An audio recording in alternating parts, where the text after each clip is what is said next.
कैसे आप सब आशा करता हूँ ऐसे बच्चों में इससे हमारे देश में पूरा विश्व कोरोना वायरस महामारी चल रही है। तो इस कोरोना वायरस महामारी जैसे कई लोग जान रहे हैं, ये हमारे देश के लिए बहुत बड़े खतरा है। तो मैं आपको गुजारिश करना चाहता हूँ, जब भी आप घर से बाहर निकले तो मास्क अवश्य लगाइए, 2 गज की दूरी रखें। तो देखो, अब जो बच्चे 8th क्लास से 9th क्लास में या 9th क्लास से 10th में, उन सब बच्चों को इंग्लिश में और मैथ में आधे घंटे की यहाँ पर क्लासेस चलेंगी। शुरुआत में 2-4 दिन मैथ चलेंगे, उसके बाद अपन टाइम मैनेजमेंट सब कुछ कर लेंगे और 2-4 दिन में डेमो क्लासेस है तो वो सीख देखो। तो देखो, सबसे पहले इंग्लिश, किसकी बात करो? इंग्लिश, बेसिकली इंग्लिश मीन्स अंग्रेजी। तो जो यहाँ पे मैं ग्रामर के टॉपिक्स पढ़ाऊंगा वो 9th वाले और 10th वाले, एंड जो 8th सितंबर को 9th में है और जो 9th सितंबर को 10th में, उन दोनों के लिए ग्रामर सेम है। Tense correct form of the words इस साल 10वीं क्लास में 5 नंबर आते हैं।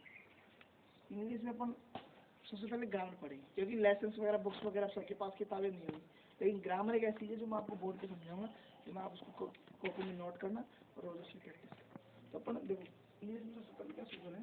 इंग्लिश ग्रामर को हिंदी बोलते हैं व्याकरण। क्या बोलते हैं? व्याकरण। ग्रामर को हिंदी में क्या बोलते हैं? व्याकरण। क्या बोलते हैं? व्याकरण। हिंदी बोलते हैं ग्रामर को व्याकरण। तो देखो, ये मैं आपको पढ़ाने जा रहा हूँ।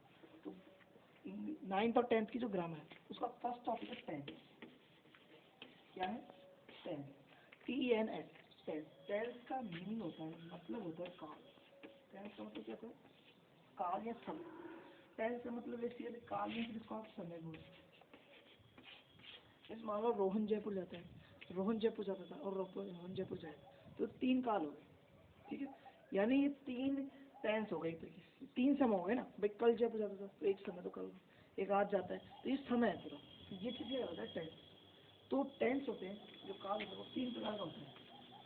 टेंस 3 प्रकार होता है, 3 प्रकार। नंबर फर्स्ट होता है प्रेजेंट टेंस। कौन सा टेंस बोलो? Present tense. नंबर दूसरा होता है पास्ट टेंस। कौन सा होता है? Past tense. और नंबर तीसरा होता है फ्यूचर टेंस। कौन सा? Future tense. PRESENT, ये प्रेजेंट किस में? PRESEंट, प्रेजेंट। प्रेजेंट का मतलब क्या होता है? प्रेजेंट का मतलब होता है वर्तमान। क्या होता है? वर्तमान काल। पास्ट टेंस का मतलब होता है भूतकाल। क्या होता है? भूतकाल। और फ्यूचर टेंस का मतलब क्या होता है? भविष्य।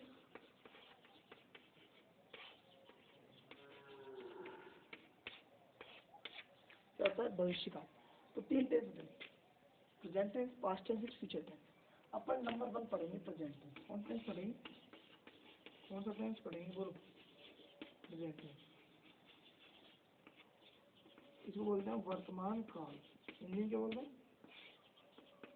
वर्तमान काल। वर्तमान काल। और तो जो टेंस है ना, वो आप क्यों ये नहीं बस टेंस आपने ग्रामर का टॉपिक क्लियर कर लिया, क्योंकि टेंस में से सवाल नहीं आएगा भाई राम जब जाता है तो राम गोस जब। इंग्लिश बनाओ, ट्रांसलेट करने में नहीं आएगा, सवाल आएगा correct form of the verbs. वो मैं आपको आगे बताऊंगा कि भाई एक सेंटेंस दे दिया जाएगा, एक वर्ब दे दी जाएगी और वर्ब भरनी होगी आपको। लेकिन मैं आपको पहले आगे बताऊंगा। अभी आप ये चीज़ जो मैं पढ़ा रहा हूँ वो पढ़ो। तो टेंस इंग्लिश आप ये सीख जाओगे, जैसे कोई भी हिंदी वाक्य जैसे राम जयपुर जाता है तो टेंस में से आप उसको इंग्लिश में ट्रांसलेट कर सकते हो, राम गोस टू जयपुर। तो बढ़ते हैं। नंबर 1 टेंस होता है प्रेजेंट टेंस। प्रेजेंट टेंस मतलब वर्तमान काल। टेंस का मतलब काल। वर्तमान काल का मतलब क्या है कि भाई जो प्रेजेंट में काम हो रहा है, वर्तमान में काम हो रहा है, वो वह टेंस जिसमें प्रेजेंट की बात होती है, जिसमें वर्तमान की बात होती है, वो टेंस होता है प्रेजेंट टेंस, वर्तमान का। अब ये प्रेजेंट टेंस होता है, ये पढ़ेंगे अपन सबसे पहले। और टेंस पढ़ेंगे प्रेजेंट। इसको आप नोट करते जाओ, जो मैं आपको लिखा हूँ साथ साथ नोट कर जाओ। नंबर फर्स्ट टेंस पढ़ेंगे अपन प्रेजेंट टेंस। कौन सा? Present tense. प्रेजेंट टेंस यानी वर्तमान। कौन सा? वर्तमान। अब इसे समझते जाओ, प्रेजेंट टेंस क्या होता है? वर्तमान टेंस। अब ये प्रेजेंट टेंस भी 4 भागों में डिवाइड होता है, यानी 4 प्रकार का होता है। कितने प्रकार होता है? प्रेजेंट टेंस कितने प्रकार होता है? 4 प्रकार होता है। कितने प्रकार? 4 प्रकार। नंबर 1 है पी का मतलब समझाओ। पी डॉट का मतलब प्रेजेंट। PI का मतलब प्रेजेंट, इंडेफिनेट। टेंस। प्रेजेंट है मतलब जानते हो वर्तमान, इंडेफिनिट का मतलब वर्तमान, इंडेफिनिट का मतलब क्या होता है, इंडेफिनिट का मतलब होता है अनिश्चित।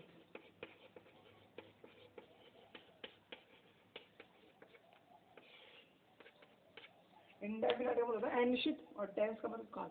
तो प्रेजेंट इंडेफिनिट टेंस होता है। तो प्रेजेंट का ही भाग है, 4 भाग है। नंबर 1 हो गया प्रेजेंट इंडेफिनिट टेंस यानी वर्तमान अनिश्चित काल। दूसरा है PRE डॉट का मतलब समझो प्रेजेंट कंटिन्यूअस टेंस, ठीक है। तो वही वर्तमान, वर्तमान आप लिख लेना, मैं कंटिन्यूअस की मतलब बता रहा हूँ। कंटिन्यूअस का मतलब चालू और टेंस का मतलब जानते हो काल है भाई, वही PR है ना, तो इससे पहले आप वर्तमान लिखना, वर्तमान अनिश्चित काल है, ये जाएगा वर्तमान चालू काल। प्रेजेंट का मतलब क्या हो जाएगा, इसको मैं थोड़ा शॉर्ट लिख रहा हूँ, वर्त के आगे मैंने डॉट लगा दिया ना, वर्तमान चालू काल, जैसे वर्तमान अनिश्चित काल है ना, वैसे वर्तमान चालू काल हो जाएगा। तीसरे प्रकार का टेंस है present perfect tense. Present perfect tense का, प्रेजेंट परफेक्ट टेंस का मतलब, प्रेजेंट का मतलब जानते हो वर्तमान, ठीक है। परफेक्ट का मतलब पूर्ण, टेंस का मतलब जानते हो काल हो गया। ये 30%। अगला देखो चौथा प्रकार का टेंस, चौथा है PRE का मतलब जानते हो present perfect, PERFECT, perfect continuous tense. अब इसका मतलब समझ लो, जो PRE का प्रेजेंट का मतलब जानते हो वर्तमान होता है, तो यहाँ मैं वर्तमान लिख रहा हूँ, वर्तमान। परफेक्ट का मतलब पूर्ण और कंटिन्यूअस का मतलब चालू और टेंस का मतलब जानते हो क्या होता है, काल। तो मैंने आपको इंग्लिश में भी लिखा दिया, जो प्रेजेंट टेंस है भाई, टेंस 3 प्रकार होते हैं, present tense, past tense, future tense. Present tense के 4 भाग होते हैं। Number first present indefinite tense, वर्तमान अनिश्चित काल। दूसरा है प्रेजेंट कंटिन्यूअस टेंस, वर्तमान चालू काल।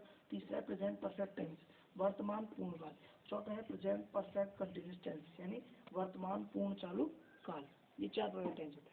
अब अपन नंबर फर्स्ट पढ़ते हैं, प्रेजेंट इंडेफिनिट टेंस। पहला टेंस पढ़ेंगे अपन, पहला टेंस पढ़ेंगे जो है प्रेजेंट, ठीक है, इंडेफिनिट और टेंस, ठीक है। बार बार इंडेफिनिट बताने की आवश्यकता नहीं, वर्तमान अनिश्चित काल। अब इसके नंबर फर्स्ट पढ़ेंगे तो पहचान, पहचान जो भी मैं आपको लिखा रहा हूँ ना, इसको आप साथ साथ राइट डाउन करते हैं, लिखते चलो। पहचान क्या है, पहचान होती है जिन हिंदी वाक्यों में आ है, ये है आदि शब्द आते हैं, उनमें कौन सा टेंस होता है, उनमें प्रेजेंट इंडेफिनिट टेंस होता है। पहचान क्या हुई, यहाँ पे देखो, पहचान हुई जिन हिंदी वाक्यों में है, ती है, ते है आदि शब्द होते हैं, उनमें कौन सा टेंस होता है, प्रेजेंट इंडेफिनिट। कैसे तुम देखो, जैसे यहाँ पे लिखा मैंने राम, इसका उदाहरण है, राम जयपुर जाता है, ये लिख रहता है, तो लास्ट में ता आ रहा है ना, या सीता जयपुर जाती है, तो लास्ट में ती आ रहा है, तो इसका मतलब ये कौन सा टेंस हो गया, प्रेजेंट इंडेफिनिट टेंस हो गया, ठीक है। तो ये मैं उदाहरण के लिए लिखा है, कोई दिक्कत नहीं। अब देखो इस जो प्रेजेंट इंडेफिनिट टेंस है, इसके अपन एक लिखेंगे, एक होती है हेल्पिंग वर्ब। हेल्पिंग वर्ब का मतलब होता है, हिंदी में इसको बोलते हैं, हेल्पिंग वर्ब को बोलते हैं सहायक क्रिया। क्या बोलते हैं, सहायक क्रिया। जो प्रेजेंट इंडेफिनिट टेंस है उसकी सहायक है डू और डज, ठीक है। डू का प्रयोग करते हैं हम, डू का प्रयोग करते हैं जो प्लूरल नंबर्स होते हैं, प्लूरल नंबर्स यानी बहुवचन, इनके साथ करते हैं। प्लूरल नंबर्स कह लो, सब्जेक्ट कह लो भाई, जो प्लूरल नंबर कौन कौन से होते हैं, आई, वी, यू और वी, ठीक है, ये होते हैं प्लूरल नंबर। इनके साथ किसका प्रयोग करते हैं, डू का प्रयोग। प्लूरल नंबर्स का मतलब क्या हो गया बताओ, बहु वचन, जैसे तुमने वचन पढ़ा होगा ना, सिंगुलर प्लूरल, ठीक है, वैसे प्लूरल नंबर सब किसका प्रयोग करते हैं, डू का प्रयोग करते हैं। प्लूरल नंबर कौन सा, आई वी यू दे। अब मैं आई इन सबका मतलब लिखा रहा हूँ, इसको राइट डाउन कर लो, इसको लिख लो, वीडियो स्किप कर कर इसको लिख लो, रोक कर इसको लिख लो।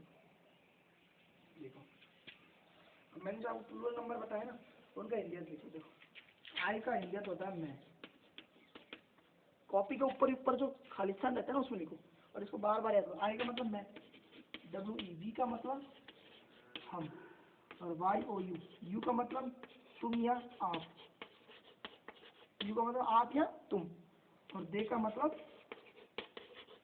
जी। इनका अर्थ लिखो, ये हो गए प्लूरल नंबर अर्थ लिखो। आई का मतलब मैं, वी का मतलब हम, यू का मतलब तुम या आप, दे का मतलब भी। अब देखो डू का प्रयोग हो गया, अब अपन बढ़ते हैं डज का प्रयोग। इसका प्रयोग, डज का प्रयोग, तो देखो डज का प्रयोग किस साथ किया जाता है, डज के प्रयोग में आप समझो, डज का प्रयोग सिंगुलर के साथ, जाहिर सी बात है, सिंपल सी बात है ना, सिंगुलर सब्जेक्ट कह रहे हैं, इसको नंबर्स कह रहे हैं, नंबर का सब्जेक्ट का मतलब जानते हो, सब्जेक्ट का मतलब विषय। अब सिंगुलर नंबर का मतलब क्या हो गया, एक वचन वाले, ठीक है। कौन कौन से इसमें आता है पास, ही, सी, इट और वी, ये सब क्या है, ये singular number, he, she, it, we, इनके साथ इसका प्रयोग करेगा डज का प्रयोग। किस टेंस में, प्रेजेंट इंडेफिनिट टेंस में, वर्तमान या निश्चित काल में। अब देखो ही का मतलब जानते हो, तो लिख लो, ही का मतलब वह, इसके लिए पुल्लिंग के लिए, जैसे राम जयपुर जाता है, वह जयपुर जाता है, तो पुल्लिंग के लिए तो ही का मतलब वह होगा, और इस जैसे सीता जयपुर जाती है, वह जयपुर जाती है, तो उसके लिए जो वह होगा वो होगा सी, ठीक है। भाई ही का मतलब वह पुल्लिंग के लिए, किसके लिए, पुल्लिंग के, और सी का मतलब वह किसके लिए, स्त्रीलिंग के, ठीक है, ठीक है। अब देखो आगे बढ़ते हैं, यहाँ तक की कोई दिक्कत है नहीं ना। अब देखो आगे बढ़ते हैं, यहाँ तक बता लो। अब देखो प्रेजेंट इंडेफिनेट टेंस पढ़ा है ना, इंडेफिनेट में शॉर्ट लिख रहा हूँ, इंडेफिनेट टेंस, ये कितने प्रकार होता है, ये होता है भैया 4 प्रकार। कितने प्रकार होता है, 4 प्रकार का होता है। जो अभी अपन रूल दिखा रहे हैं ना, तो इनके कहीं कहीं मैं इंग्लिश लैंग्वेज का, इंग्लिश भाषा का उपयोग करूंगा, और कई कई बार हिंदी भाषा का उपयोग करूंगा। तो जो प्रेजेंट इंडेफिनिट टेंस है वो 4 प्रकार होते हैं। कौन कौन से हैं वो समझिए। सबसे पहले है, थोड़ा मैं शॉर्ट लिख रहा हूँ, प्रेजेंट इंडेफिनिट सिंपल सेंटेंस। इंडेफ ध्यान दें, प्रेजेंट का मतलब जानते हो वर्तमान, इंडेफिनिट का मतलब है निश्चित, और सेंटेंस का मतलब वाक्य, क्या होता है वाक्य। दूसरा है प्रेजेंट, वही PRESENT, प्रेजेंट इंडेफिनेट। दूसरा है नेगेटिव सेंटेंस, ठीक है। प्रेजेंट का मतलब हो गया वर्तमान, इंडेफिनेट का मतलब अनिश्चित, और नेगेटिव का मतलब नकारात्मक, और टेंस का मतलब, सेंटेंस का मतलब क्या है, सेंटेंस का मतलब क्या होता है वाक्य। तो दो तो ये हो गई, present indefinite simple sentence, present indefinite negative sentence. तीसरा देखो, इसको नोट डाउन कर लो,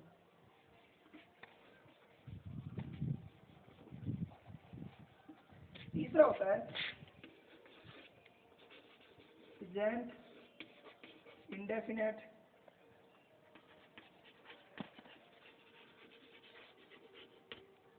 इसकी थोड़ी गैप में जगह कम है, वापस लिखते हैं, प्रेजेंट इंडेफिनिट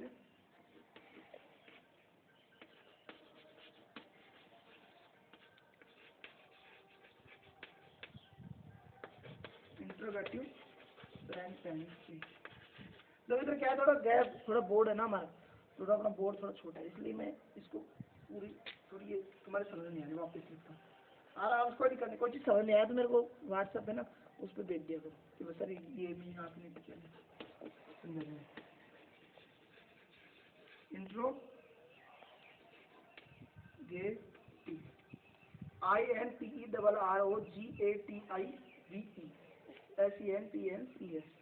अब देखो इसका मतलब जानते नहीं, अब मैं थोड़ा शॉर्ट लिख रहा हूँ, वर्तमान तुम लेना। इंडेफिनिट का मतलब क्या हो गया, अनिश्चित, ए डॉट लिख रहा हूँ,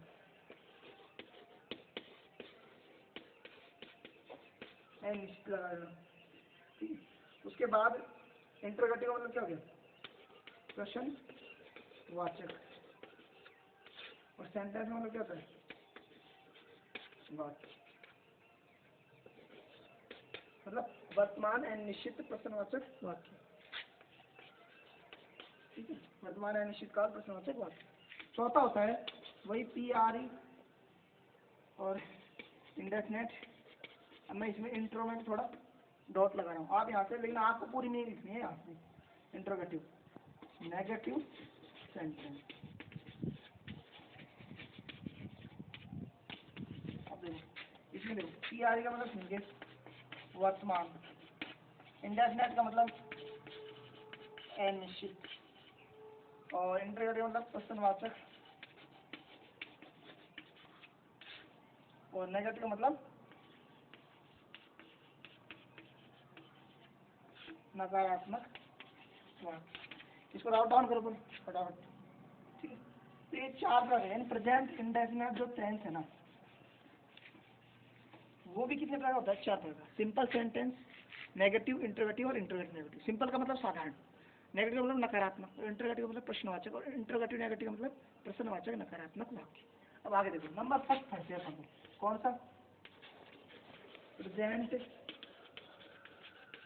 इंडेफिनिट की इसमें इंडेफिनिट का कौन सा सेंटेंस, सिंपल सेंटेंस पढ़ते हैं, ठीक है। इसका देखो जो फॉर्मूला है, फॉर्मूला याद रखना पड़ेगा, जो आपको फॉर्मूला लिखाऊं ना वो याद रखना। फॉर्मूला है, इसको ब्रैकेट में लिख लो, सूत्र, ये वाक्य बनाने का सूत्र है सेंटेंस में। ये होता है, सबसे पहले आता है सब्जेक्ट, क्या आता है, सब्जेक्ट। सब्जेक्ट का मतलब क्या होता है, कर्ता। उसके बाद आता है वर्ब, कौन सी फॉर्म, IST मतलब फर्स्ट, ये तो फर्स्ट देखते हैं ना फॉर की फर्स्ट फॉर्म, वी इसको ऐसे लिखो आप, VERB, यानी वर्ब की कौन सी फॉर्म, फर्स्ट फॉर्म, प्लस इसमें ऐसे ही इसका प्रयोग होता है, और प्लस ऑब्जेक्ट, ये पूरा फॉर्मूला। देखो इसमें डू या डज का, प्रेजेंट इंडेफिनिट के सिंपल सेंटेंस में डू और डज हेल्पिंग वर्ब का प्रयोग नहीं होगा, ये आगे होगा, आगे नेगेटिव इंटरोगेटिव और इंटरोगेटिव नेगेटिव, ये मैं आपको आगे बताऊंगा। इसमें केवल सब्जेक्ट आता है, सब्जेक्ट का मतलब जानते हैं, सब्जेक्ट का मतलब क्या होता है बताओ, कर्ता, क्या होता है, कर्ता। वर्ब का मतलब क्रिया, और ऑब्जेक्ट का मतलब कर्म, ये होता है। अब अपन सेंटेंस बनाते हैं, अपन सेंटेंस बनाने सर ये चीज समझ, ऐसे ही इसका प्रयोग कब तो करना है कब नहीं करना, तो इसमें एक रूल डालो, नियम लिखो, रूल में नियम लिखो, इसमें लिखो आप कि जो सिंगुलर जो सब्जेक्ट आएगा, यानी जो आपका करता है ना, वो क्या है, करता एक वचन है। एक वचन मतलब सिंगुलर सब्जेक्ट कौन कौन से बताओ, ही, सी, इट और नेम, ये चार कौन से सिंगुलर सब्जेक्ट। ही का मतलब है, सी का मतलब है, इट का मतलब ये है, नेम का मतलब नाम। सिंगुलर सब्जेक्ट, सिंगुलर का मतलब एक वचन हो गया, सब्जेक्ट का मतलब, सब्जेक्ट का मतलब क्या होता है, करता। जब एक वचन करता है तब तो ही, सी, इट, नेम। तब ऐसे ही इसका उपयोग किया जाता है। तो इस नियम को लिख लो आप भाई, ऐसे ही इसका उपयोग कब करूंगा, जब मेरे पास क्या है, सिंगुलर सब्जेक्ट है, ही, सी, इट, नेम है, तब जाके मैं ऐसे ही इसका उपयोग करूंगा। यदि प्लूरल सब्जेक्ट आता है, यानी आई, वी, यू, दे आए, तब मैं इसका उपयोग, ऐसे ही इसका उपयोग नहीं करूंगा, ठीक है। इस बात को ध्यान रखें, इसे आप रखें। आगे देखो, अब मैं पढ़ाता हूँ वाक्य, अब मैं क्या पढ़ाता हूँ, सेंटेंस। सेंटेंस समझो, जैसे यहाँ पे लिखा है राम, सबसे पहले राम जयपुर जाता है, ये हिंदी वाक्य नहीं, राम जयपुर जाता है, मेरे को इसको इंग्लिश में ट्रांसलेट करना है। तो देखो सबसे पहले पहचानो किस टेंस का है, तो लास्ट में ता है आ रहा है ना, मतलब प्रेजेंट इंडेफिनिट टेंस का है। और उसमें पहचानो सिंपल का है भाई कि नेगेटिव है, तो सिंपल ये साधारण वाक्य राम जयपुर जाते हैं।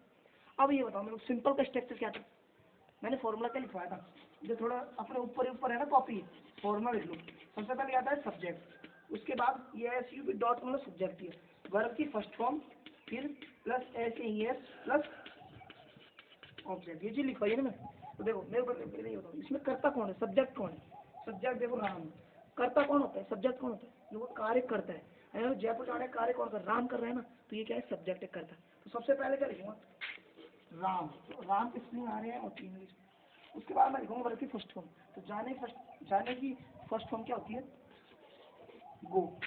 उसके बाद मैं ऐसे ही है, अब देखो मैंने अभी क्या लिखवाया है, ऐसी एस का प्रयोग कब करना है, जब जो करता है वो कैसा हो, सिंगुलर यानी एक वचन में।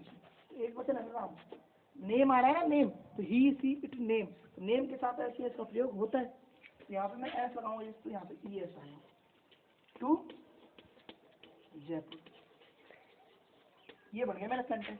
तो देखो सब्जेक्ट आ गया, सबसे पहले राम, करता आ गया, उसके बाद वर्ब की फर्स्ट फॉर्म आ गई वो, उसके बाद ऐसी एस ई एस आ गया, उसके बाद ऑब्जेक्ट क्या आ गया, जयपुर आ गया। ठीक है, अब देखो अब एक चीज और देख लो। अब देखो ये तो मैंने, अब इसमें एक एस या ई एस का प्रयोग कब करना है, तो ई एस का प्रयोग लिखो। देखो ई एस का प्रयोग क्या है, जब किसी क्रिया को इंग्लिश में क्या बोलते हैं, वर्ब, अंत में निम्न शब्द का मतलब वर्ड आए, तो ई एस का प्रयोग करना है। कौन कौन शब्द है वो चीज लिख लो एक मिनट आप, O double S S H C H X, जब भी आपको ऐसे शब्द दिखे ना, तो उनके साथ किसका प्रयोग करना है, ई एस, और बाकी जितने भी है उनके साथ किसका प्रयोग करना है, एस का। ये बात ध्यान रहेगी, O double S S H C H X. और मैं आपको एक दो और लिखा दूंगा, ठीक है। जैसे अभी यहाँ पे गो आया, जी ओ, अब इसमें आप बोलते कि एस का प्रयोग भी हो सकता था ना, लेकिन इसमें ई एस का क्या है, क्योंकि ये वर्ब है ना गो, इस गो के अंत में क्या आ रहा है, शब्द ओ आ रहा है ना, ओ आ रहा है, ओ के साथ किसका प्रयोग होगा, ई एस का, डबल एस के साथ ई एस का, और एस एच के साथ ई एस का, और सी एच के साथ ई एस का, और एक्स के साथ ई एस। इसके अलावा जो भी आएगा उसके साथ किसका प्रयोग होगा, जो भी वर्ब आएगी। जैसे यहाँ पे मान लो प्ले आ जाता, क्या रहता, जिसे राम जयपुर में खेलता है, ये आता है, राम जयपुर में खेलता है, ये आ जाता है। तो यहाँ पे फर्स्ट फॉर्म कौन सी आती है, खेलने, तो खेलने की फॉर्म क्या होती है, फर्स्ट फॉर्म प्ले। तो अब इसमें लास्ट में वाई आ रहा है ना, इनमें से कोई आ रहा है, वो डबल एस नहीं आ रहा, तो इसका मतलब किसका प्रयोग होगा, एस का प्रयोग होगा। यहाँ पे आता प्लेज, क्योंकि ये राम है वो क्या है, सिंगुलर है ना, एक वचन है, मैंने भी लिखवाया है, एक वचन इसका प्रयोग करता है, इसका प्रयोग होता है, ऐसे ही इसका प्रयोग होता है। तो सब्जेक्ट प्लस वर्ब की फर्स्ट फॉर्म प्ले आ गई, प्लस ऐसे ही तो ऐसा रहेगा, प्ले इन जयपुर, तो राम जयपुर में खेलते हैं, तो राम प्लेज इन जयपुर बन जाएगा सेंटेंस, ठीक है। फिर यहाँ पे छोटी लाइन और लिखो, अन्य के साथ, यानी अन्य किसी वर्ग के साथ, अन्य के साथ एस का प्रयोग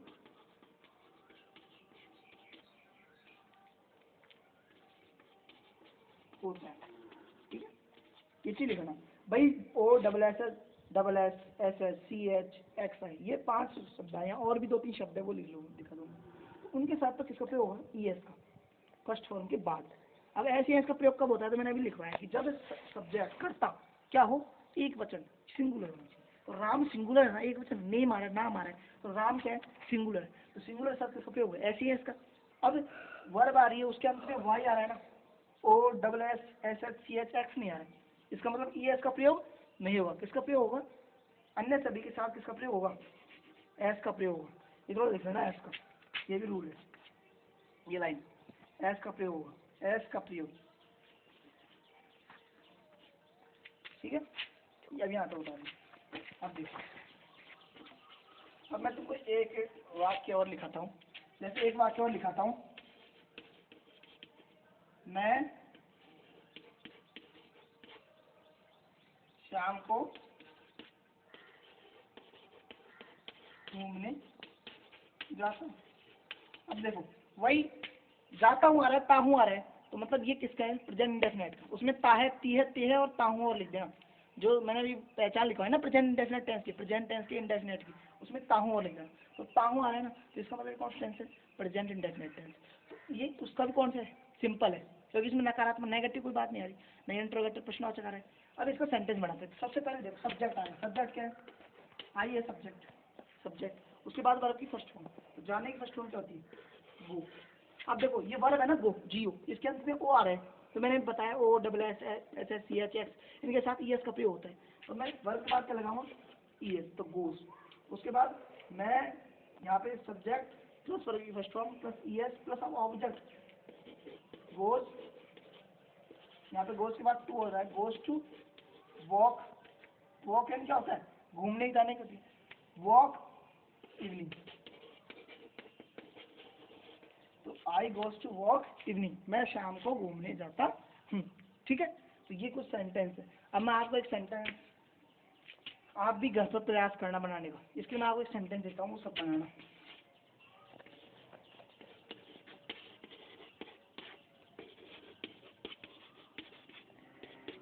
दो देता हूँ, दो सेंटेंस, इनको उतार लेंगे, इंग्लिश बनानी है।